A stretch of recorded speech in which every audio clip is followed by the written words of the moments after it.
Hi everyone and welcome back to Getting There, the podcast. I am so excited to announce that today's episode is brought to you by Never Fully Dressed. Bold prints, effortless style, and pieces that last a lifetime. Now today, I have a very special guest on the show. It's somebody I've been watching from the sidelines for quite a few years now. Her name is Coral Golding. Now, what drew me to Coral's page is that she was living this home education, healthy lifestyle, but also indulging in all of the things that us ladies love. So today, we speak about everything from her journey into Buddhism, the lessons she's learned along the way, and her decisions to home educate her children, and everything in between. I promise you guys, in this episode, there is something for everyone. I hope you enjoy it. Hello, Coral Golding. Oh, hello. And welcome to Getting There, the podcast. How are you? Very good. How are you doing, Brogan? Good. It took you a lot of trains to get here today, though, didn't you? You've kind of been up and down the country. Yes, I have. All good, though. All worth it. I'm so happy to be here. I have been watching you from a distance for a little while. I don't know if you saw, I think I'd fangirled you like a year or two ago. I'm so bad with my DMs. I'm so sorry. But it's so funny because I'm one of these people that if I don't know someone, I'll still be like, you're doing great. And I think I sent you a message saying, I just really love your page. And it's so funny because as this has started to kick off, naturally I've ended up having conversations with people that I just thought were doing amazing stuff a few years ago. But what drew me to your page was your ability to live authentically, but also to in this toxin-free kind of lifestyle, homeschooling. And typically I feel that in the world we put people in a box. So if you're like, oh, there's a healthy homeschooling mum that, is scared of radiation, that they would look a certain way, and you can't enjoy beauty and having things done and all the other things that there are in life. So for me, I felt like you brought this beautiful balance into the world in a really peaceful, grounded way. Thank you. But looking at you makes me look tired. Is it really 5 a.m. every morning? Yeah, I mean, obviously depending on what's going on in my life, but yes, only because I feel like with children, for me, if I don't do that, I'm not a very nice person. If I wake up with my kids, it's just like go from the second I wake up, and I just feel stressed. I'm quite I get quite anxious, so I feel like I need that time in the morning to have a bit of time to myself. So how long do you have until they get up? 2 hours, I'd say. Got plenty of time. Yeah. But we're going to get into the routine. Yeah. But I think it's really important to understand where someone's been to know who they are today. And I know from doing a bit of research, you grew up in a Buddhist community. Yes. I was like, what? And how many years ago was that? So I grew up in Manchester. And then when we moved to Brighton, we first initially lived in a Buddhist community. So my mum and dad were Buddhist when we were up in Manchester. And when we first moved to Brighton, they just had the connections here, and we lived there for 3 or 4 years. So were they Buddhists at home already? Yeah. They didn't grow up Buddhist. My dad was Jewish, but then in his adult life, he found Buddhism. And then, it just became a massive part of our lives. So how old was he when he found that then? He would have been in his 40s probably. Yeah. And did he start teaching you about what that meant, or did he kind of keep that private within the home? No, so the first meditation class I ever went to, I was 9, and we used to have a joke because the teacher said, okay, put your feet firmly on the ground, and my legs were so short that they didn't reach the floor. So that was my first experience of Buddhism, when I was 9 years old. And were you thinking what on earth is going on here? Or I think at that age you don't. Yeah. So obviously as a child, you're a lot more open, aren't you? You haven't already got your preconceived conceptions of the world. I felt like it just made sense because it was ingrained in me from such a young age. So I think it actually helped me be a lot more open-minded with regards to religion as well. So did you start following that path straight away then? Yeah, I'd say so. I think more my kind of general beliefs with regards to being compassionate towards other humans, karma, reincarnation. It was more the basics of Buddhism that actually just made a lot of sense to me. Okay. Because religion can be quite confusing, and a lot of it to me doesn't make sense, but that actually made sense. So would you identify as a Buddhist then if you were having a conversation or you were meeting someone? Or if someone asked me what religion, I wouldn't go around preaching that I'm Buddhist, but if someone asked me what religion I follow, I would definitely say Buddhism, yeah. Okay, and integrating Buddhism into your life now, what does that look like? Probably just how I treat other people. And when I make my decisions daily, it would always often come from like a karmic perspective, because what's going to happen in your life inevitably will be how you've treated other people, you know? So I just believe in treating people in the same way you want to be treated. I don't feel that we learn enough about Buddhism in school, actually. So we learn quite a lot about the larger religion. So what would you say is at its core then? Mainly compassion for other human beings, and in fact all other living creatures. So I would never squash a fly, or I would never treat an animal any differently to another human being. I would always try and help it get outside, because in Buddhism they believe that you might be reincarnated as another creature. So that could be a mother from a past life, or that could be someone you were connected with in another life, or that could be a Buddha. So in essence, it just means that you treat everybody and everything in the same way. That's really beautiful. Yeah, isn't it? And that's what I really like about it. And I think with my kids as well, it can be helpful as well, in that I wouldn't, if somebody's even made me annoyed, I would then look at them differently, because I might have been connected to them in a past life as well. Oh, wow. They could have been my dad in a past life, you know? So yeah. And how did you meet your husband then?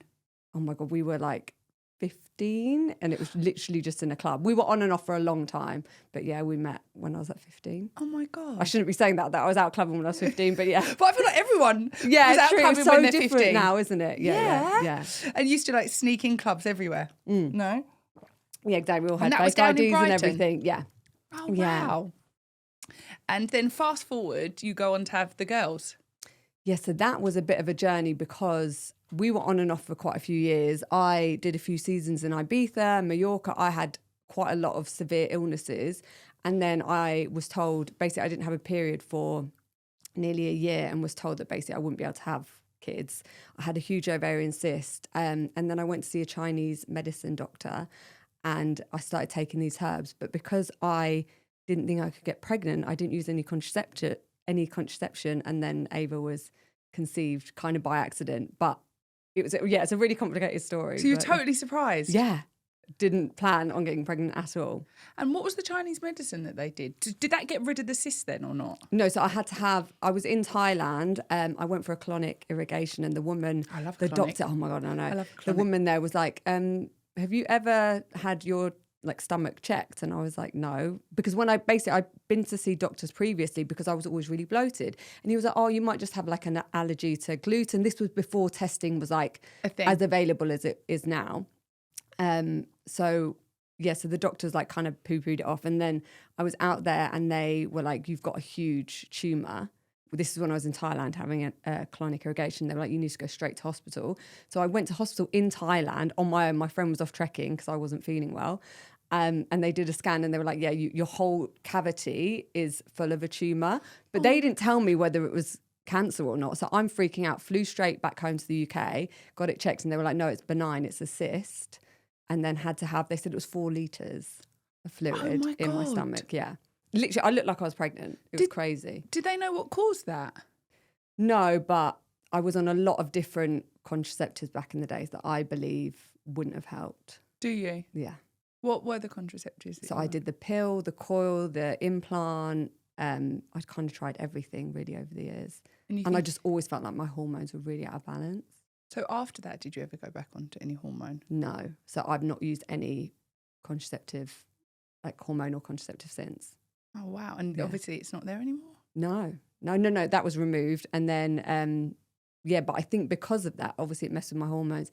And that's why I then didn't have a period for So a did while. you being ill catapult you into looking after yourself more? What did that look like? Or were you already kind of healthy? No, so I grew up drinking like Blue Wickeds and eating pizza and Can't believe it. You'd never know. Honestly, literally no interest whatsoever. My parents were always reasonably healthy. But then after that, and I also had meningitis when I worked in Magaluf, so I was taken into hospital there. And then when I came back, my dad was following a really strict diet at the time, and he was like, we're going to heal you through food. And it was the first time I'd ever considered that there was a correlation between what you ate and how you felt. I just thought you'd eat healthy to be skinny. Like I didn't ever think that it would ever affect how you felt, really. So because it's fueling you. Like, I remember seeing. Well, you are what you eat, aren't you? You know. I remember seeing a meme once, and it's like you wouldn't give a plant Coca-Cola if you Love want it to that, grow. yeah. And it was like just a really simple picture. And it's like, what do you water your plants with? Water. Like if you give it Coca-Cola, like a living organism, what's going to happen? So to why it? are we doing that to us? No, and why are we thinking it's okay? Yeah. Like, and for me, we'll get into it, but a lot of the food that they give kids, like it's not food. Like Dairy Dunkers, the dip, the, crackers, all of this stuff. It's like a lot of it isn't even real food. We can't pronounce what's on the back of it. And that's been a big thing to me when I kind of started really taking accountability, like what you said a bit.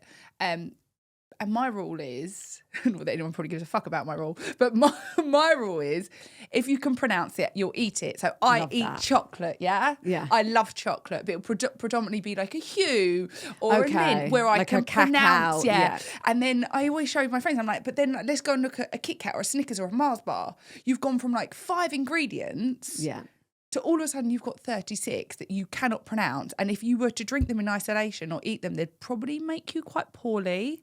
Like no one should be eating any E numbers. Yeah. So that's something that's always stuck in my mind. And I think if it grew on the land, it kind of makes sense. Yeah, and I think we had a guest on recently on our podcast, and he said if your great-grandparents wouldn't recognise it, you shouldn't eat it.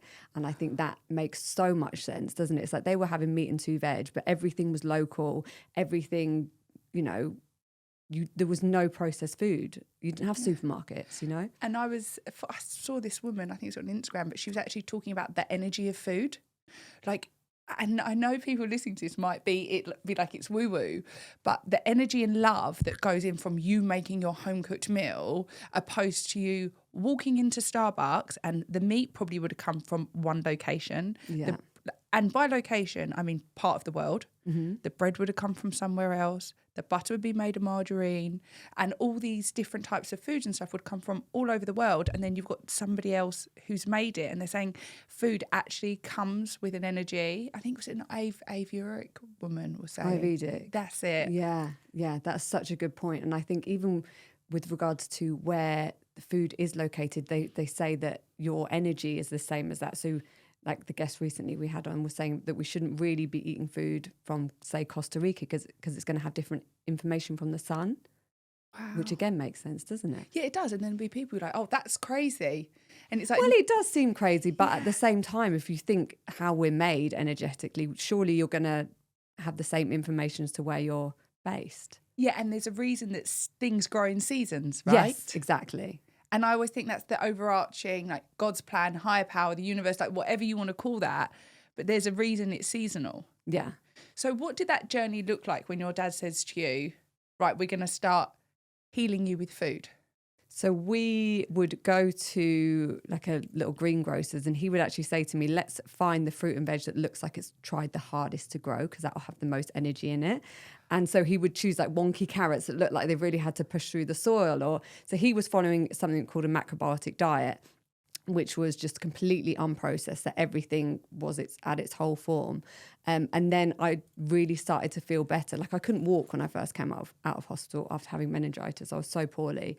And then all of a sudden I started to feel stronger, but actually stronger than I did even before I went into hospital. I mean, I was before that living in Magaluf. You can imagine it wasn't the healthiest environment. So that was my first intro into eating healthily. And I would go to his every day, and we literally cooked together. It was really lovely. Oh, quite a nice experience as well, yeah, though. Yeah, it really and was. Have you maintained that foundation of what you learned from him? Yeah, definitely. Onwards? I mean, not necessarily following the same diet, but that was my intro, I would say, into nutrition and wellness. And then it just didn't stop from there. And I've just wanted to continually experiment, research, try out different things. And now ultimately I feel like if something feels right to me, then, and if it makes sense, that's what I'll do. Tell me about some of your experiments. Well, I've tried a lot of different diets. I mean, we used to have a vegan juice bar in Brighton. Yeah. So I was completely vegan. It was organic, it was incredible. But I was anti, I wouldn't have had any eggs, dairy, and now I'm the complete opposite. But then I also did a keto diet for a while, which does make a lot of sense. But the one thing to me that didn't make sense within that was cutting out fruit. because if you think of a strawberry, for example, fruit basically tastes and smells so naturally good to humans. Why would we not meant to be eating that? And on a keto diet, you're not meant to have any sugars. And it just didn't make sense for me not to have fruit when it naturally tastes so good to humans. So how did you feel when you were on the vegan and the keto? Was it like quite hard work or? I think I felt good on most of these diets. A lot of people say that they didn't feel good when they were vegan. I actually did. But to me, even with being vegan, it didn't make sense that you needed to supplement something in order to. So you basically, you can't get vitamin B12 from anything other than animal products. And again, that just doesn't make sense to me. Why should you be following a diet if you need to supplement? Yeah. You know? And what about the keto? How was that? Was that hard to not have the sugar, or does it get to a certain point where you actually don't feel fancy really sugar? good? I think you actually feel you? really good. I feel, because I suffer quite a lot with brain fog, and I felt really clear. I lost loads of weight at the time. Like short term, I think it's really good, but I just think long term, I don't know. I feel like we should be in getting the nutrients from fruits. So what made you switch then? Just because you started seeing fruit and it was like an innate hunger cue to try I it? really missed it, and I would crave it, and you'd see like strawberries and berries and all these different things, and I was like, it didn't feel right to me. So then I started reintroducing them. I actually then went paleo, which is grain free, so it was kind of like a happy medium. So, and to me that again just makes a lot of sense. It's all just whole foods, but without any grains, so I wouldn't have any rice, any bread, any wheat, anything like that. And when you're saying you're trying these diets, so someone like me would say that, I tried it was 5 days. How long are you actually like invested in these things for, to say like I actually experimented? Months, or even really? I did Well, so you keto went for months months without sugar. Yeah. But the thing is, my husband's really into this as well, so we just do it together. Okay, so who? And who also, it's gave what up we do. Like, I don't know. It's like someone even commented on a reel the other day, and they were like, "Oh my god, she's so boring. Like, imagine being married to her." But I'm like, I find this shit fun. Like, I genuinely geek off off this kind of stuff. So I'm like, okay, well, I don't find it fun sitting in front of the TV drinking 2 glasses of gin. Do you know what I mean? This is my thing. So it might not seem fun to you, but it is to me. Who gave in first for the sugar out of you and Ali?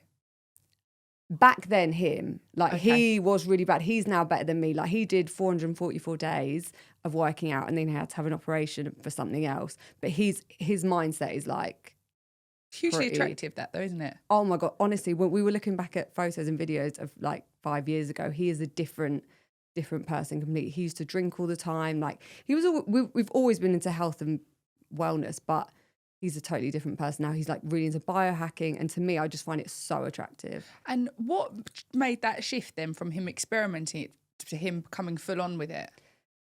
Well, he lost his mum quite a few years ago, and he was quite traumatized by that. And I think he kind of he turned to alcohol quite a little bit, and he would just never. He never has been a good drunk, but it would always come out a lot, and when he was drunk. And then he started to have therapy, and I feel like that was really the biggest shift. And then he was working for a company, and then decided to go out and do it on his own. And that's when we kind of stopped drinking together. And I think he just saw that all aspects of his life improved, and that really kind of kickstarted him. Well, I know it's not a podcast about Ali, but 444 days of working out.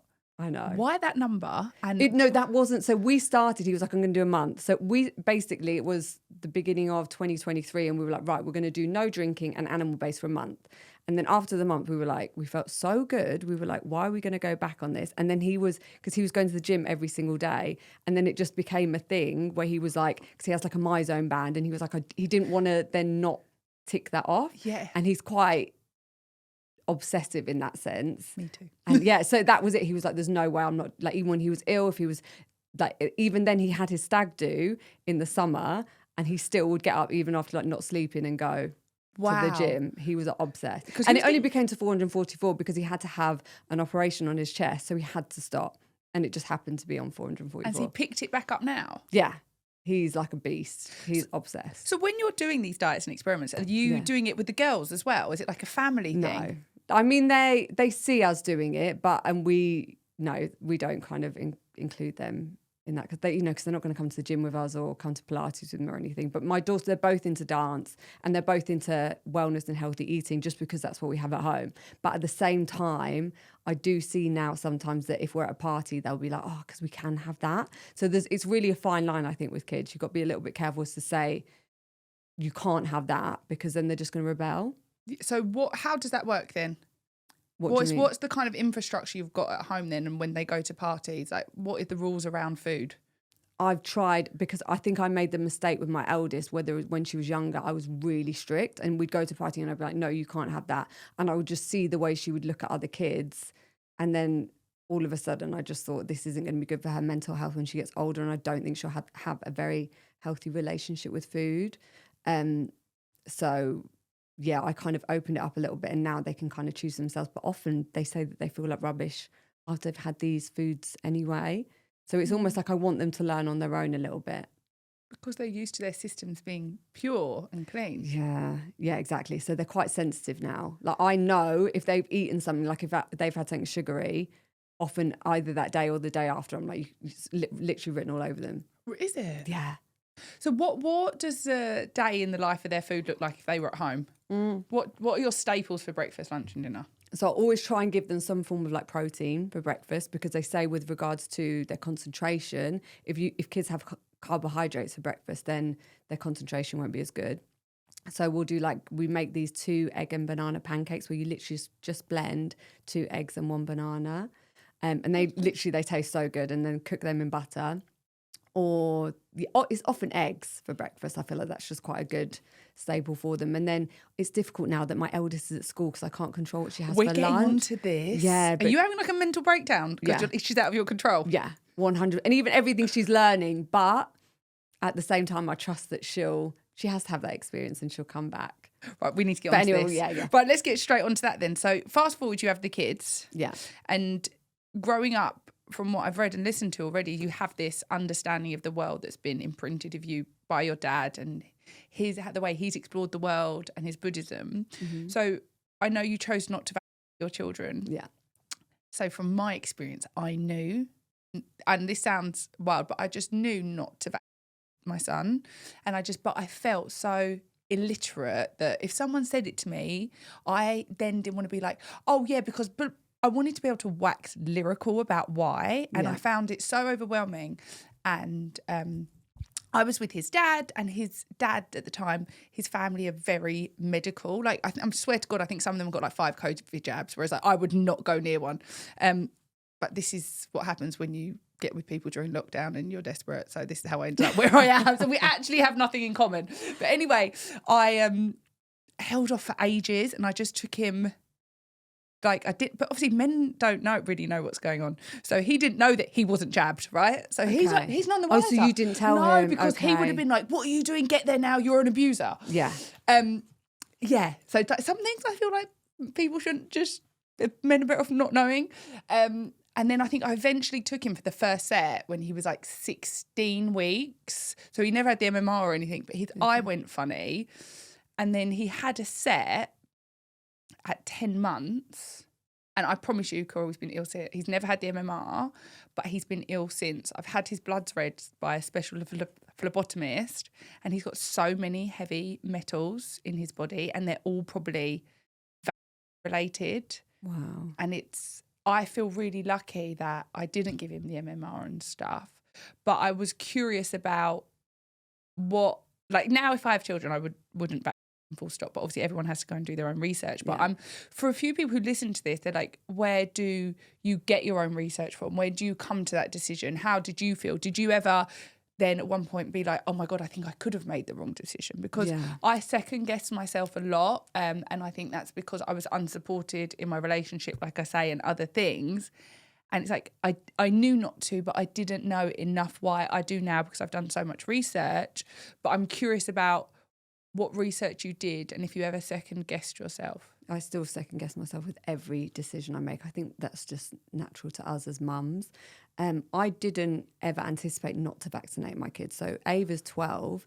I always thought I would go down the standard medical route. I thought that's just what you did. I didn't know any different. And then again, it was my dad who, funny enough, ended up doing a full 360 and ended up having the COVID jab. But that's a whole I'm other... so shocked. Yeah, honestly, I think he does stuff to... He used to do stuff to rebel, though. Like, he'd do it to, like, piss me off.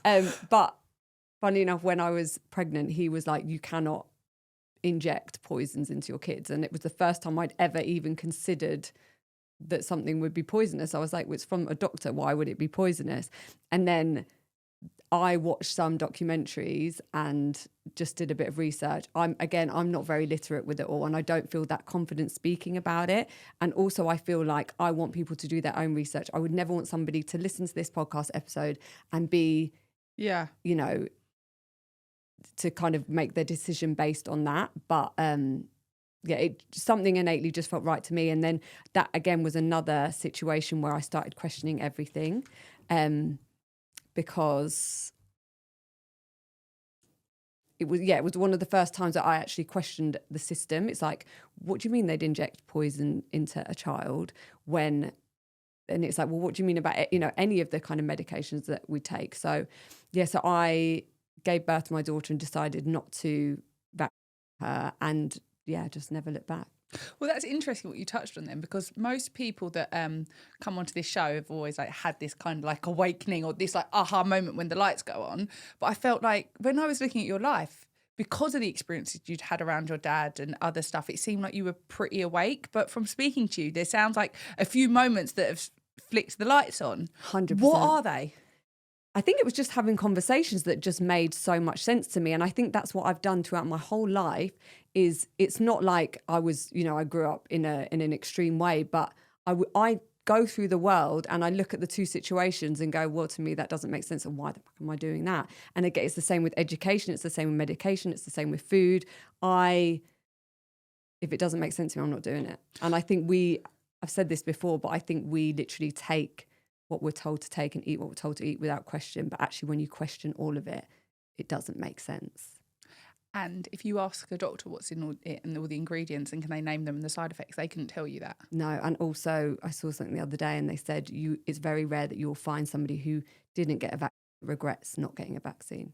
You will often find people who have vaccinated themselves or their children, and you're more likely to find someone who regrets that. But you won't find someone who regrets not having it. Yeah, interesting. You know? And they're talking about a lot of the turbo cancer as well that could be related to the COVID vaccine and things like that. And I think one of the things that stopped me from doing that, I was like, bro, like this hasn't been out long enough. 100%. Well, all of that was like, literally, rather than there is the same as your dad, I'm quite rebellious. Like if everyone's like, no, I'm not doing that. You know, I want my autonomy. But in the same point, like, I mean, I've got friends that go to Ibiza and go wild coral and they're like, doesn't matter. I have crazy 3-day weekenders, yeah? And I was like, dude, you don't know what's in it. It's been I don't even know if it had been tested on monkeys or it had been tested on monkeys. I was like, we are the first study group. Oh, like, really? And they were like, oh, don't worry, it'll be okay. But like you say, when you start to question things, like, why is there so many ingredients in a chocolate when years ago it was just chocolate and sugar? Yeah. You know, people will say... And a lot of people will say that, won't they? Where they'll say, well, my granddad's lived to 80, but they didn't have the same toxins that we're now exposed to around them. Yeah, and they say, we used to eat bread all the time. Yeah. But you would eat bread that was wheat flour, was it flour, water and salt? Somebody told me the other day. My friends got into baking. And like now you go and pick up a Hovis, again, it's got like 35 ingredients. How many numbers are in there? Yeah, exactly. And I think we forget we've just created this like man-made food system, and like you say, we've come to accept that that's okay. Yeah, again, we just don't question it. And I think when you actually do look at any of these systems and question them and where the root is coming from, where the money's coming from, it's actually quite scary. Hi everyone, so now is the perfect time to take a quick break. I am so excited to show you my outfit today. Now, if you've been following me or the show for a little while, you will know that I always wear black. That's mainly because I'm constantly filming and I haven't got the brain capacity to keep thinking about new things to buy. So today I switched it up with Never Fully Dressed and this beautiful little jumper. But what I love about them is their multi-wear designs and the longevity, meaning I don't have to keep buying new outfits every week. Their range is fully inclusive from a UK size 6 to 28. It's available globally and is honestly priced to reflect their incredible quality. So if you are looking for fashion that makes you feel amazing, lasts, and gives you endless ways to wear it, Never Fully Dressed has you covered. Anyway, back to the show. So what were the other moments where your lights went on and you were like, this doesn't sound right to me? Probably with school, where I took my daughter along and I met the teacher, or who would have been her teacher, and she just wasn't very nice to her. It was so weird. We went along to an open day and I was really excited. You know, it's the first time she's ever going to get to meet her teacher and I was going to see where she was going. And we got in there and I was like, this woman just wasn't particularly warm to her, and she was reception age. And I left feeling really uncomfortable. And that's when my dad literally said to me, you know, she doesn't have to go to school. And again, that was another like light bulb moment of, oh yeah, she doesn't have to, we don't have to do anything. And it's really liberating when you can actually think that, like, we have control over all of these different things, but yet we just go around kind of half asleep, just following a system that we've been told to follow. And what about Ali? Was he on board with that straight away? Not at all. He was really, because he went to a really good private school. I mean, I went to private school as well, but his parents were a little bit different, but he was not on board initially, and now he's like the biggest advocate for it, and he's so proud. And he literally wants Ava to leave school, even though she's at a great school. He's just like, what's she doing? So what was that like with your relationship though? Because there'll probably be a lot of people that listen to this and feel that, even looking in, you might have had two supportive parents supporting your daughter being home educated. But when you have got the disparity of opinion, how did you talk him around? How did that work? Was it stress on your relationship? It wasn't, I wouldn't say stress, but I'm quite, if I make a decision on something and if it makes sense to me, I kind of won't give anyone else an option. Stubborn. Yeah, exactly. It's a Taurian. Yeah. So there just wasn't really, I said, this is basically what's happening. Unless it wasn't that he was against it, he just didn't agree with it. And he was obviously worried about her socializing.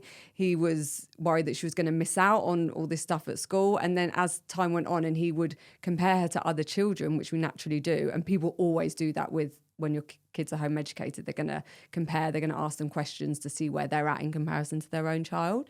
When he actually was able to compare that and actually see how happy she was as a person, he realised that, you know, it just made a bit more sense. Right, and I want to know then the homeschooling journey. So you must have made this decision when she was 5, obviously not going to school. Mm-hmm. I'm going to assume you don't know much about the school system or the curriculum at that point, because I feel like if I was going to I know diddly squat. I would know diddly squat. But you don't need to know anything at 5. And this is the problem. They're 5 years old. They do not need to know how to read and write at this age. If you actually look at Steiner or Scandinavian countries, they don't start any of this until they're 7. So I just literally took the pressure off. She can play. She's 5 years old. She can learn about the world around her. Like, why do we need this pressure for a child to know their maths and English when they're 5 years old? It makes no sense. So what did those early days look like? Was it you and her? No, so I was really, obviously, because I was worried about her missing out on an education, we did all the different homeschool groups and we would kind of try different things out and figure out what worked from there, really. Okay, and what did work? Forest School was a really lovely one. So she really, really liked Forest School. And then we would go to like little maths groups and everything. Then we had like a piano teacher. And then more and more as the years have gone on, I feel like the community's got bigger. So there's loads of different homemade groups they can go to in Brighton. But how would you manage to work doing that? Or it's not possible? My job is, it's difficult because my job's obviously really flexible. I work for myself. So I was able to work around that. And then even it almost became a part of my job because I was able to talk about homeschooling on my platform, on Instagram. So it's just naturally evolved in that way. But I know a lot of working mums and it is a juggle. But the good thing with the homeschool community is everyone's in the same boat. So we all support each other and we'll do lifts and drop-offs and, you know, look after each other's kids, because if you think they need to socialise as well. So by getting them all together, it's really helpful. So what is the homeschool laws as it is now? Like if somebody was looking at homeschooling, I know they're trying to pass a bill, aren't they, at the moment in Parliament saying that no one can homeschool. Yeah, and I'm literally like, I will be out of here if that is the situation. I will not stay in the country. Is it looking like it's going to get passed? I don't know. But if it does, I'm not staying here. But what's the law now that anyone can homeschool up to any age? Yeah, it depends on whether so it was because Ava was enrolled to school, it was different. But I mean, kids can go completely under the radar, which I actually think is a little bit dangerous at the moment. So I do understand why there has to be some control, because unfortunately homeschooling might not be for the right reasons, you know. So if your child has never been enrolled into school, then sometimes it can go under the radar. But if they have been enrolled at school, like Ava was, I have to fill out reports. But they're pretty chill, to be honest. And I think because I'm able to show that she's got a good education from home and she's covering a wide variety of topics, they're fine about it. Yeah, because what it sounds like you talking about there, the children that could be getting abused or for the wrong reasons. Exactly, yeah. So I suppose there has got to be a fine line for it all. Yeah. And what was that journey like then? You have the two of them homeschooling. Was it not stressful? I didn't really know any different. So we were just around. I mean, there's days where I'm literally like, fucking give me a break. But then we found, so something called the Imaginarium opened up as they got a bit older. I saw her. Was this the first lady on your podcast? Yeah, so there's two women. One was an ex-primary school teacher and one was a home ed mum. And when that opened up, it's funny because I was getting to the point where I was really struggling, where I just needed like a day or two to have a bit of time to myself, to work, to just errands, everything. You know, it's a frigging balance, isn't it? So then when that opened up, they were there 2 full days. And it meant that they were obviously around other kids. They were socialising. It also gave me a break as well. And what would they do there then? So it's all project-based learning. So each term they'd cover a different project. So for example, one of the terms was like, where does water come from and why do we need water? So they would talk about water filtration. They would talk about the cycles. And go into kind of testing water out and yeah, so each term would be a different topic, but it's not curriculum based. So how was your journey with Ava? It's Ava's the oldest, right? Yeah. Going into mainstream, and how did that conversation go? Is it something she said once or did she mention it a few times? Were you heartbroken? It was really random. We went out for dinner and she literally was like, I want to try school. And I was completely blindsided. The problem is one of her friends who was home educated was starting secondary school as well. So I think she was influenced by her. So yeah, we were really against it at the time. But I always said if either of my kids want to try school, then I have to let them. It's like a rite of passage. Okay. So then how long after did she join school? So because she wanted to try at this, it was an all-girls private school, so she had to take exams. I didn't think she was going to get in because she's been home educated, this was 2 weeks before the exam, she told us.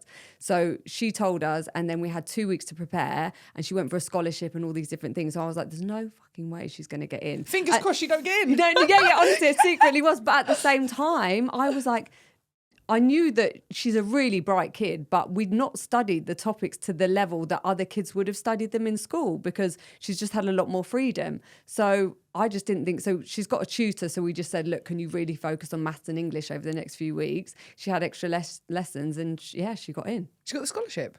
She got a dance scholarship, sorry, but she didn't get a full scholarship, but she got into the school, which I didn't think she would. Amazing, yeah, no? But also I think that's incredible because to me it shows we didn't put that much emphasis on English and maths, and yet she still manages to get into a good private school after not, focusing on it. Prior to this, how much English and maths was she having a week then, would you say? So she had a tutor for each topic once a week, and then we would kind of do it quite loosely at home, but it's not like we're sat at the table every day, maybe like half an hour a day. Because I suppose she was getting the intense treatment. So that's probably an hour. Because it's one-on-one. Yes. Yeah. And this is what they say. When it's one-on-one, you can spend so much less time. And it's almost such a waste of time, especially for kids who are a little bit behind or maybe a little bit more advanced. You've got to then kind of stay to the level of all the other kids, which could be such a, It could be such a stretch between them all, yeah. Yeah, exactly. So we're really fortunate that we were able to give her that one-on-one time. So she gets in, you're absolutely heartbroken. Yeah. Starts the school. Are you like crying at the school gate? So this was, I was a mess that first day. Honestly, I was posting on Instagram. I had so many messages from people. It shook me more than I thought it would. I think because it's the end of an era, but it's a real letting go. And it's like, I'm giving her over to the system that I don't believe in, but it's not my journey. And to the food that you don't believe in. Can you bring? They literally have fish and chip Fridays. I'm like, oh, great. And she told me the other day, she was like, I had jelly and ice cream afterwards. And I was like, oh my God. Yeah. God, you do a packed lunch. Yeah, I know. Well, I probably could, but then I don't want her to feel the only weird. Kid there. Yeah, exactly. And that's the thing, isn't it? It's like, even with what she wears or makeup, it's like all these things, you just want to fit in at that age, don't you? You don't want to be... Yeah. And she's already come from like a homeschool background, you know what I mean? I don't want her coming across as like... And if you don't mind, like, how's from what she said to you, how did she find that integration period? I think because she's done she goes to a drama school on a Friday, which is 3 hours. And she's got loads of mates that aren't home ed. And I think because I'm a content creator, she gets all this skincare. It's she wears aloe and Lululemon and all these things. It's there's a level of, and also I let them go on YouTube. So she has a level of awareness of the world. It's not like we were completely off grid and she's just gone into a school situation. Did she find it intimidating? She knew a lot of the girls there already, so she was fine. She's pretty confident. And is she exhausted? Yes, that is one thing that really surprises me. And also I just think it's so wrong that kids are at school all day and then they come home and they expect to do homework. It's just madness. And she's literally drained. I went to, so we live in central London, and I didn't realise how competitive the schooling system was. I'm one of these people, Coral, I'm I'll figure it out. I'll just do it on the day. You check the address. I'll just do it when I get there. Yeah, literally. And I'm the worst mum for that. It's so bad. And my friend was we go to this school, and I rang them. I was hey, yeah, just obviously gonna hopefully be there in a few months. They're like, Miss Garrett Smith, we take applications on day of birth. I was what do you mean? But Coral, I'd moved house because I thought I was going to this school. I shit you not. It was 2 streets away. But in my head, I was but I know I'm going to this school. I've got to go to this school. I've moved from Islington to North London. Specifically. And obviously I've claimed to everyone my whole life that I'm a witch and I just know stuff. And I was really starting to doubt myself. Anyway. I bet it worked out though, didn't it? Yeah, it did work out in the end. And I was what do you mean? So then I started panic, oh my God, let me join this school, let me join that school. And everyone was oh no, you need to apply 2 years in advance. And then the problem that we have in specifically the London schooling, because it's so overpopulated, is that you need to get in at 5 or then you end up with the 7+ and 11+, which is so much pressure on children. And I was oh my God, so I have to make this decision of him being 5 to get his foot in the door at the right school, to stay there, to then go on. And I found the whole thing so overwhelming. And I look at what you're doing and other people were doing, and I think it's so incredible. But I also don't, there's a few things I don't know if I do trust myself that I could do it. I don't have much patience. Okay. And I think because I'm not supported by a partner that could share that, it has to be, I need to have a drop off at 8 a.m. so I can work, so I can pick up at a certain time. And I feel that with the shift that is happening now, there is this call for an 9 till 3 all day forest school, home ed I literally thing. said to the Imaginarium who we had on I said, can you please just go national? Why can't they? They don't want to, because they wouldn't be able to oversee it. They just want to do what they're doing and do it really well. But I was can you please just open up all over the country? There's such a calling for this. So if someone else has the time and patience and wants to do it, there's definitely a gap in the market. 100%.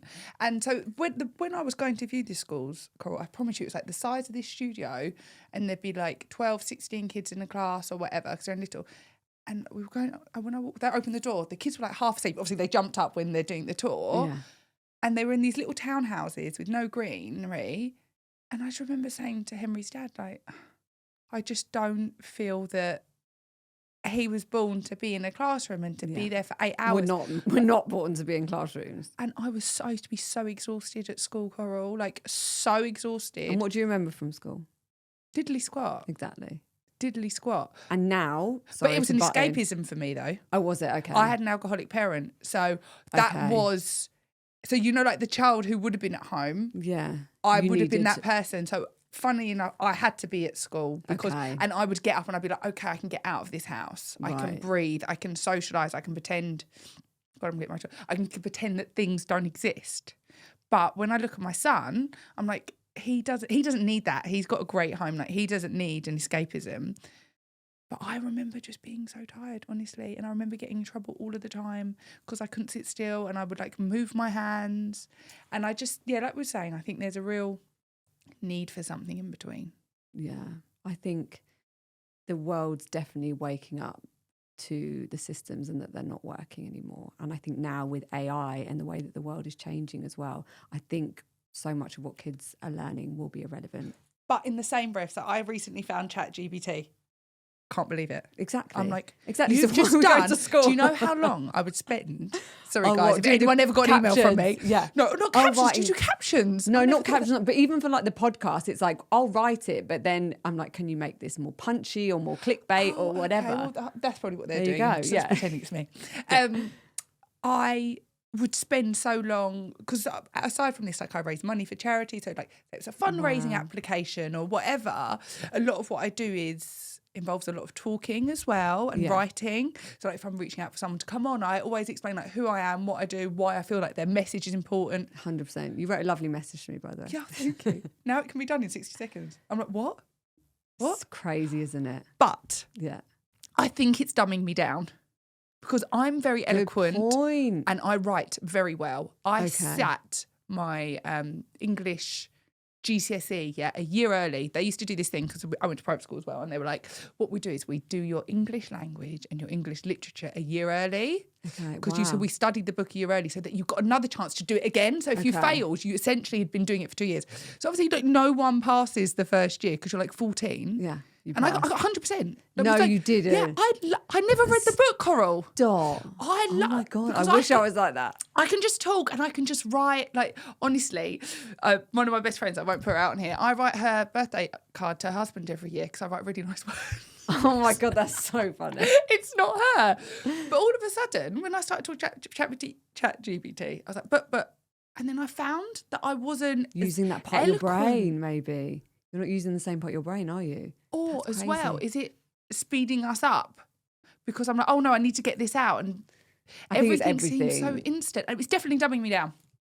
And then my fear is for my son. I never thought about it like that, actually. My fear is then for my son, he doesn't need to explore the English dictionary and have such a wide range of vocabulary because you've got a machine to then do that. Yeah. So there's a skill set to be learnt in the doing. So like one of my concerns was if I homeschool my child, this was before I knew much about it, where's he going to get the social skills from? Like you cue, you share, like, and he's an only child, those kind of skills. But then, like you say, there's these different classes and there's different ways of doing it.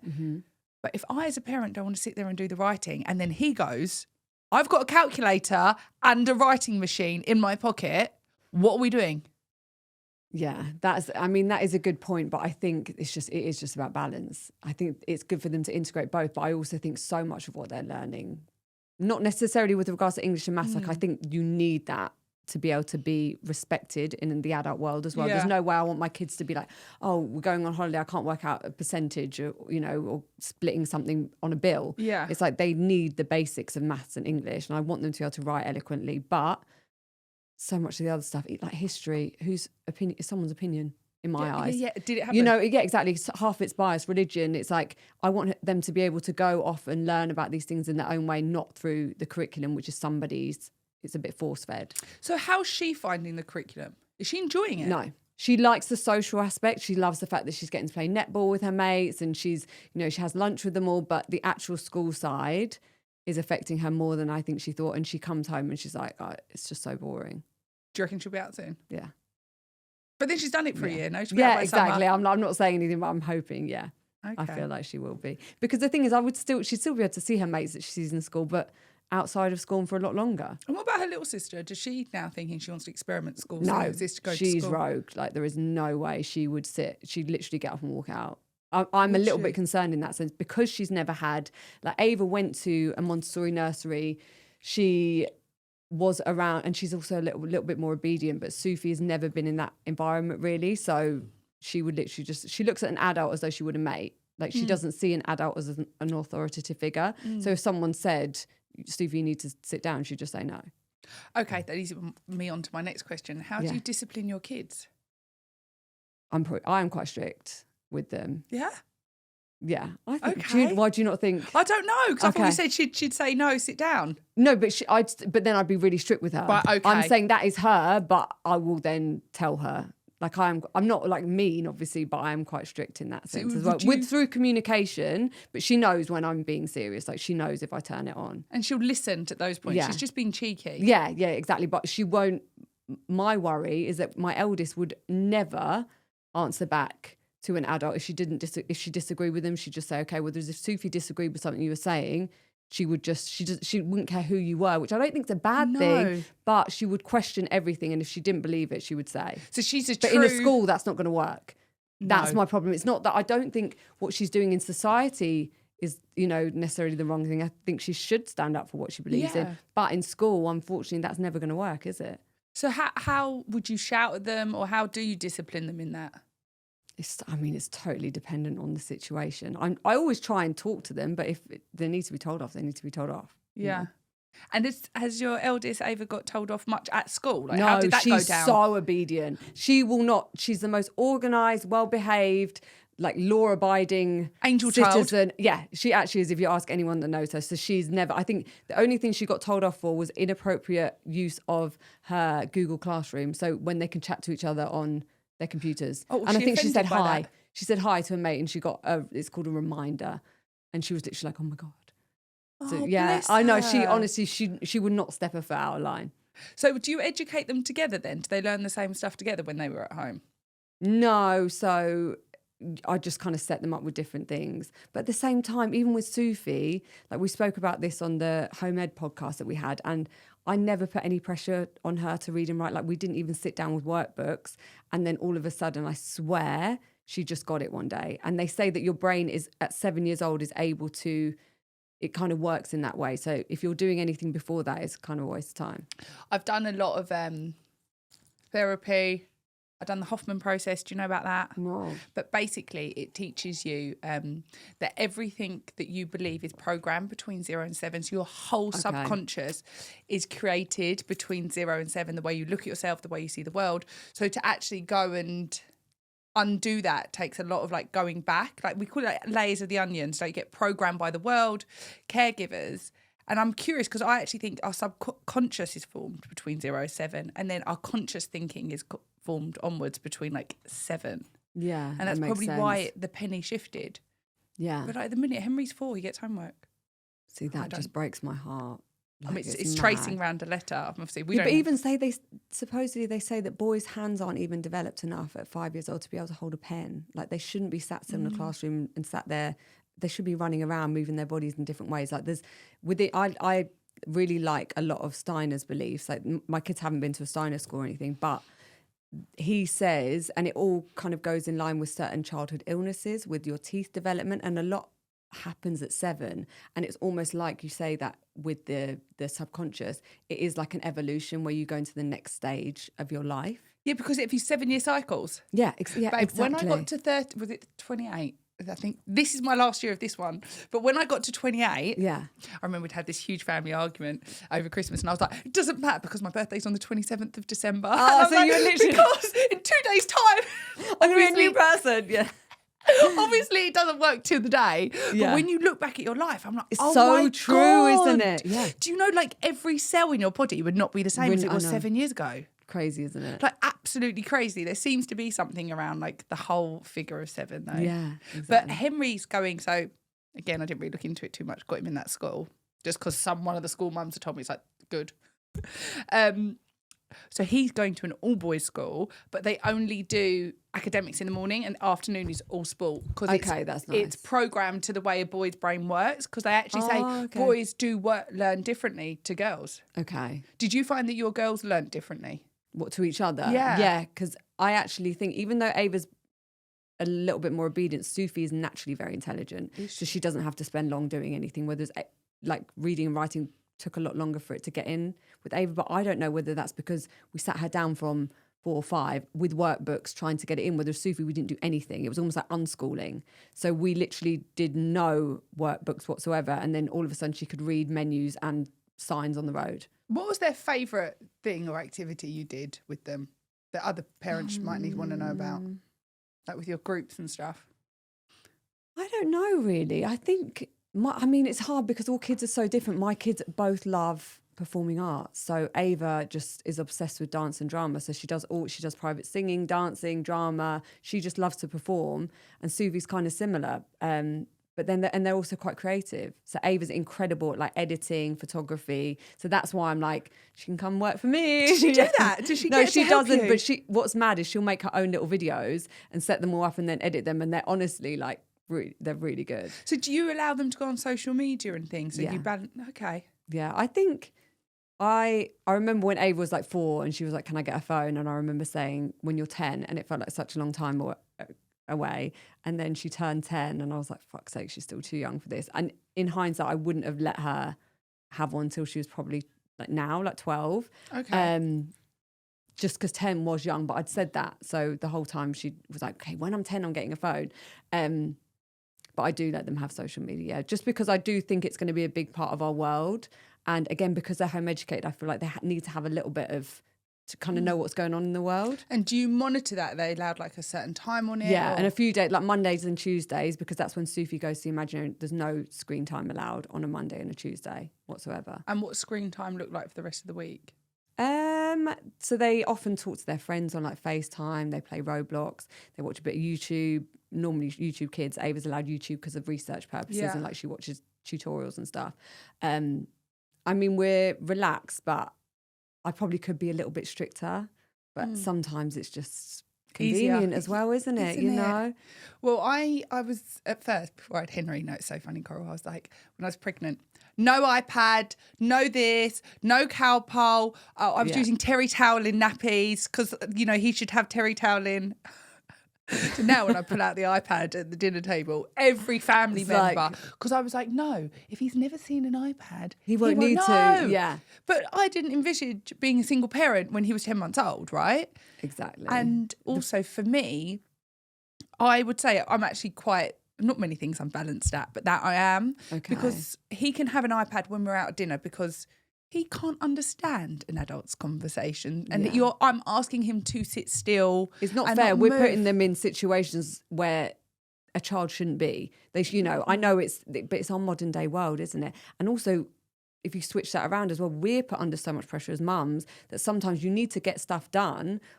So the world that we kind of envision is for if you're, you know, a mum, you know, stay-at-home mum, and they've got all the time in the world to wash nappies and do everything. But unfortunately, we're not in that world. Yeah, and some people are, but if you're not, you do have to find a balance. Yeah, and because that becomes a bit of a self-care for you to not hear the whinge and actually be able to meet your mate and have a conversation and actually connect. And then you're a better mum. 100%. You know? But does it worry you with the girls? Because I think I'm quite lucky in the fact that I've got a boy, but a lot of emphasis is put on the way girls look, and with them being on social media and that comparison and... Is mad because we didn't have that at that age. Never.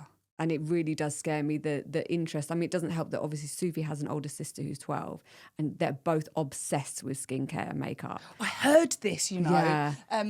My niece, basically, I think she's like 13 now, but her mum's like, she's obsessed. Like, what can we get her for birthday? Skincare. Yeah. What? Yeah, and it's mad. One, obviously, because of all the chemicals. Like, I'm really funny with like what brands they can use and everything. But again, it's just the kind of the way they all compare themselves and the way they look.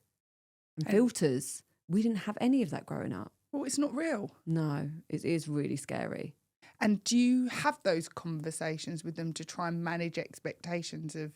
Not really with Sufi yet, because I don't think she would understand, but Ava, my eldest, has really got her head screwed on, so I don't worry about her in that sense. She's not insecure in any way.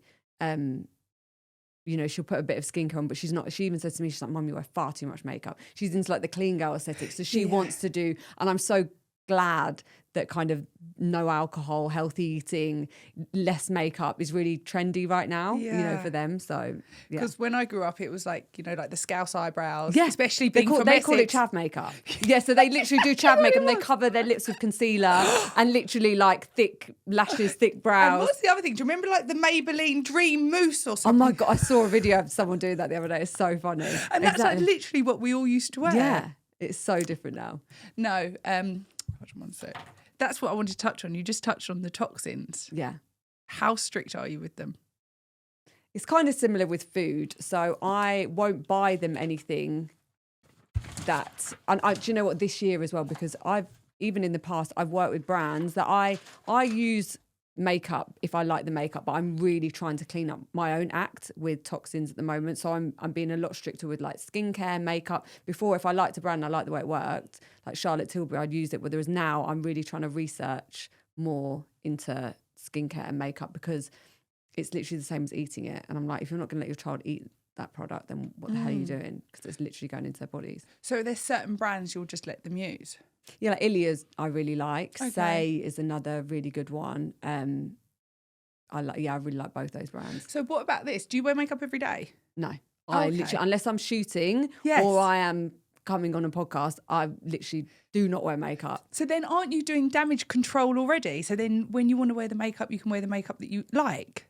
I think it depends. I probably would use like a certain product that I wouldn't use every day if I was like going on a night out or like a really big event. But if it's day to day, as in like if I've got to shoot something no, I probably wouldn't anymore. But for like a big event, I probably would. Right, guys, when I'm about to film, I need to be focused, but without the anxiety and jitters I used to get from coffee. So whenever I'm filming, my favourite to use is the Zen Blend. It's great for that kind of like afternoon slump where you need a bit of energy, but you don't want to be scared that you're not going to sleep that night. I can literally have this up until 3-4 o'clock and I still sleep like a baby at 9 o'clock at night. Let me know how you get on with yours. Use Getting There in the discount code for 20% off. And what's the most like toxic or important thing that you've seen in uncovering your journey in that you think people should know that's in our makeup or in our skincare? I think deodorant's a massive one. I think, honestly, people just, that aluminium right next to your breast is so dangerous. So I think that's a massive one. It's all just, the thing is, everyone's like, oh, it's a bit of that, a bit of, that. But actually, cumulatively, it really adds up and it's so bad for you. Yeah, like we had Davinia Taylor on here and she was talking about the aluminium in deodorant and she's like, my mum died of breast cancer. Wow. So to think that I may have that gene and then to be spraying myself. And that's where you detox as well. So if your body, a lot of times I just don't even wear deodorant, but I'm just at home. Yeah, and I'm like, I just don't wear it. And then often if you eat healthily, you're not going to smell that bad anyway. So I say this to my boyfriend, right? So he's like, he puts deodorant on before bed. And I'm like, no, that's so toxic. So bad. And he's like, oh, please go away. Like, you're telling me, and you have Botox. I'm like, rarely, twice a year. Yeah. But you pick your poison, don't you? As well? Because I think that with certain But things. he gets in bed and he's like, but I want to put deodorant on. But I've said to him, I don't believe that I smell. And guys, I don't smell. And I don't really wear deodorant because if I sweat and I run, I don't smell of that. It's like when you get really sweaty and it goes stale, or for me, if you've been unhealthy. So I got pneumonia last year. Oh my God, girl, I stunk. Really? He was calling me the onion. Myself, but I now don't own deodorant because I've like so put my foot in the ground. Okay. And he was like, he's northern actually, he's from Manchester. He's like, you need to go and buy deodorant. And I was like, no, I literally can't. And I was sweating. But that's probably getting the toxins so out, I started isn't it? Googling, why do I smell of onions? This is a true story. Because it was so remarkably like an onion. Oh, like, it was horrid, right? It was horrid. And it was like, no, it's a bacterial infection. And then I'd found out I'd had pneumonia and then I got glandular fever. Wow. Okay. I had this whole illness for like 2-3 months. And I was like, and I sauna, right? So I was like, how is there anything left in me to sweat? Yeah. But when I looked Do you have a into sauna it, at home? no, I go to London Cryo in St John's Wood. It's amazing. I really want a sauna at It's home. the best high street. It's got face gym, cryo, rebel, hairdress. You have to come down for the day. It's amazing. Love to. But you could get one at home, the clear light ones. I know. I think we will at some point. I've got the sauna bag. Have you tried them? Yeah, I've got those and they're really good, but it's just not the same as like The infrared. sitting in a sauna. But I like to zip up in the bag and then literally like... Yeah, I put my red light mask on as well when I'm in there. And then it's just like... But then what are you thinking about? You can't open your eyes. You can. Can you? You have your eye holes. Oh, can you see properly? Yeah. I've never done the red light thing. Yeah. Because I like to sit up and watch a podcast. Yeah, or I it's do, distracting. but I will do that even with the mask on. Oh my God, I need to get a picture of this. And then it's literally like, I love habit stacking. So I'm like, any habits that I do, I'll try and add another one in. So it's like saving time. Tell me more. What other habits? No, but even like if I sit in front of my red light, I'll do like gua sha or something like that. Or when I'm having a cold shower, I oil pull. So it's like all these different things I'll try and do at the same time to save time. How long do you oil pull for? 10 to 20 minutes, I'd say. It's a very long time, Coral. Is it? Someone said to me to do it. I don't know. Maybe I've got no concept. Like 10 minutes isn't long. And what's the benefit of that? Oh my God, there's so many. I mean, obviously whitening your teeth. Does it? Also, yeah. But even also if they're your not mine? oral, I don't know. But also just for your bacteria in your mouth. So basically, because your bacteria from your mouth is linked to your oral microbiome and your like your oral microbiome and your gut microbiome are linked. And so if you've got loads of bacteria in your mouth, that's going to be affecting your gut microbiome as well. So oral health, I think, is really underestimated. We were talking about this on here actually with like my wellness coach, and she was saying that actually the teeth are like the foot when it comes to like reflexology. They represent every part of the body. Yeah. And each tooth is linked to a different part of your body. Who knew? Yeah, I know, it's mad, isn't it? So if you have an issue with a certain tooth, it might mean that you've got some kind of imbalance going on. That's crazy. And we never think that the toothpaste that we use is going straight into our gut. No, I know. It's mad, isn't it? Again, and also a lot of them say do not ingest. Just about to say that. Yeah. And actually your mouth, because we spoke about, I've got a podcast episode coming up, and we were literally saying about the chemicals in toothpaste, and it's just mad because it says do not ingest, and yet your mouth is so porous and literally you can absorb anything. So especially a lot of medicines they say to put under your tongue because it goes directly to your bloodstream. Yeah, especially the homeopathic stuff. Yeah, exactly. So why would they then say to use a chemical that they say do not ingest? I use one. It's called Gutology. So it's a non-nano hydroxyapatite, which remineralizes your teeth, but it doesn't have any fluoride in. But it also has probiotics, so it helps to balance the bacteria in your gut. Oh, okay, that it's really sounds good though. Yeah. But you just said something there. You said, why would they give us this toothpaste? Yeah. Yeah. Do you feel that? Because I always have people on this show. Who's it's like, they? is they? Yeah. Who's they? Who's your opinion of they? Oh God, I don't know who they are, but to me it's Big Pharma. And I'm like, they are creating, in my opinion, even with when you've a child, I feel like you are literally creating customers for life. You know, I think it's all about money and control as well. Do you think they know the damage that is in that fluoride and what it does? They must do. Surely they do. I mean, a lot of people would say that they don't, but there's enough studies out there now to show the neurological effects that fluoride have. So. Do you follow Alexa Clark? No. Babe, you're going to be obsessed. Oh, really? Oh my God, she's this opinionated, educated, fiery podcaster over in the US, but she talks about like all of this. Is she brunette? Maybe I do. Maybe I have seen her. Yeah. She's always at the MAGA rallies, right? Oh yeah, but I think she was saying yeah. as well, like if you look at the food system in the US, what they give the kids for school, like no, that is crazy in the US. Yeah, I wouldn't feed that to my dog, and I mean that. That is not food, yeah. And she shows pictures of it, and you know, she's like they are feeding our children this, and then offering them Ozempic at like 13, 14, 15, and then they become, like you say, customers for life. Yeah. There seems to be this massive cycle of people being poorly and given medicine to get better and continually poorly. Yeah, exactly. And why do you think the food is making us sick and then healthcare is making so much money? You know. So what are your non-negotiables then? With regards to what your my habits? Health, yeah. I think my favourite things to do are, like, I would never not tongue scrape. So in the morning when I brush my teeth, it's like, because they say that within Ayurveda, it's literally, so when you sleep, all the toxins come out and they call it ama, and it comes out on your tongue. So when you do that, you're literally detoxing, removing toxins. Oil pulling's another amazing one, because again, that absorbs the bad bacteria in your mouth and then you spit it out. So that's another good one for bacteria. Some form of movement, like every day, I can't not move my body, like lymphatic drainage, body brushing. I think that, again, just helps remove your toxins. But I'm also huge on hacking your sleep. So I think the better you sleep, the better you detox. So I try not to eat late before bed, because then your energy isn't focusing on your digestion. It's focusing on your body to be able to detox. I mouth tape. I have like a grounding sheet that I sleep on to help with your frequency when you sleep. And I have a weighted blanket. And I feel like all these things help me sleep so well.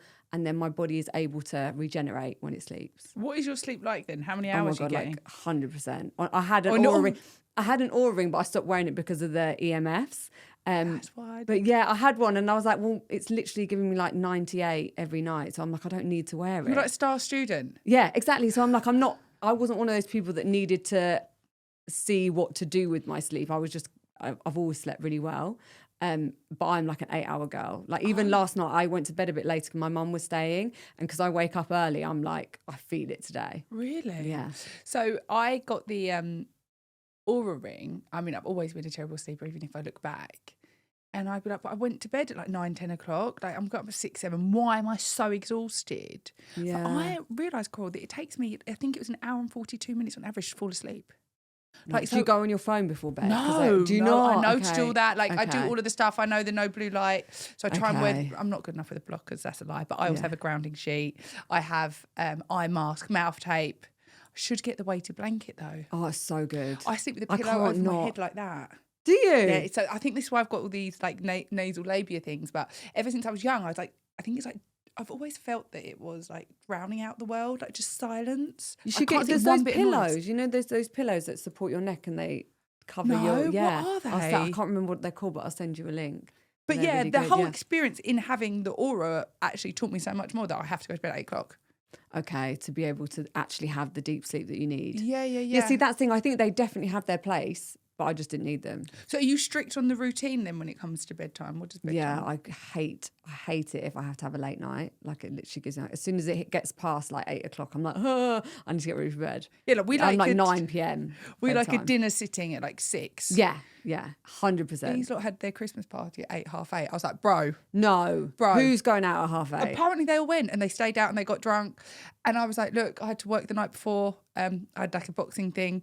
And I was like, guys, I'm not getting home till... Already I'm panicking. Yeah. I'm like, 11:30. No, I won't sleep till 1. And then we'll get up at 6. Yeah, and I count it ahead as well. I'm already tired. Yeah. So the minute the invite come through, I was like literally palms sweating. Yeah. I said to James, I was like, James, who goes out at 8:30?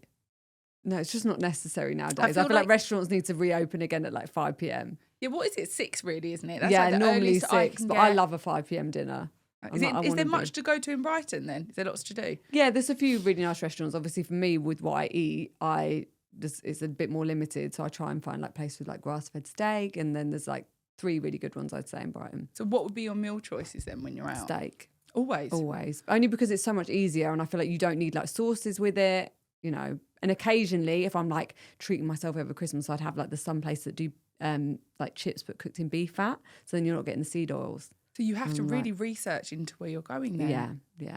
So like today, have you brought your lunch? I had some snacks on the train, but I know afterwards I'm going to be like really hungry, and I'll just So what snacks did you bring? So I bought like a meat bar, like Yeah. and then I actually got some eggs from Pret. So again, that's not ideal for me because I'd rather have my own like organic eggs. But if I'm out on the go, I'm just gonna Yeah, and that's the compensate, thing. yeah. It's about giving yourself the space and grace to live in the real world. Yeah, and there's certain things that I will never break. Like I will not ever have bread. Like it's just not an option for Ever? me. No, I haven't had bread since like COVID 2020 was the last time I had any bread or pasta or Why? wheat. Any wheat? And no wheat whatsoever. So basically, because I heard something that said no humans can actually tolerate gluten, and you might not have a gluten intolerance, but it will appear in different ways. Whether you have fatigue, whether you have bad skin, basically, it's not meant for human consumption. And it just 100% really hit with agree. me. And I used to get like we'd go and get a croissant on a Sunday and have it with a coffee, and I'd always feel like an hour afterwards I could almost like feel the inflammation, like I could feel the puffiness, and then I just cut it out, and I was like, my face had literally changed shape. Have from you before. fancied it then? Have Oh you my God, all the time. Like, especially if I'm tired, the thought of like a piece of sourdough with butter on or like a croissant, it kills me. And what will you just have eggs instead? Yeah. Eggs every fucking day. Do you? Pretty I much, put yeah. so much butter with my eggs though. It's like, but butter's so good for you. Yeah, Like yeah. I saw something, I think it was on like a Western Price Instagram post, and they were saying for a pregnant woman, butter is one of the most important things for them because of vitamin A and K. oh wow. Yeah. Seems like you've got quite a lot of perfectionism though, don't you? Yeah. Yeah. I think that stems from my dad. Oh, why was he Definitely. quite perfect? No, it's just, I don't know. He's just quite like, not rigid, but yeah, he's got really strong willpower. And I'm just like, I just don't break something. If I say I'm going to do it, I do it. And obviously, if you don't want to talk about it, we don't have to. But obviously, with your dad passed, didn't he? Yeah. Sorry about that. But so in the Buddhism tradition, they believe they could be reincarnated. What's your thoughts on that? And how was your journey with grief with someone so close to you? I think it really helped me on the journey, if I'm honest, because I had a level of understanding. And just before he died, he did a 2-week retreat, and I knew that he had no fear of death. So for me, knowing that he wasn't afraid was really comforting for me. And because he practiced Buddhism for 20 years, I felt like he kind of knew what he was doing when he died. Was he poorly? Yeah, he had cancer. Oh, okay. Yeah, so he had cancer it started in his kidney, then went to his lungs and then went to his brain. Hence why he was encouraged to have the COVID vaccine, which, yeah, obviously didn't suit my way of thinking. But he died of a blood clot, and he'd had the AstraZeneca vaccine. So in my head, I get really frustrated and angry when I think about it, but you also have to really let go, because it's not going to bring him back. By me being angry about that, it's not going to bring him back. No. And how was it? He was at peace with dying, you mean? Yeah. He had literally had no fear.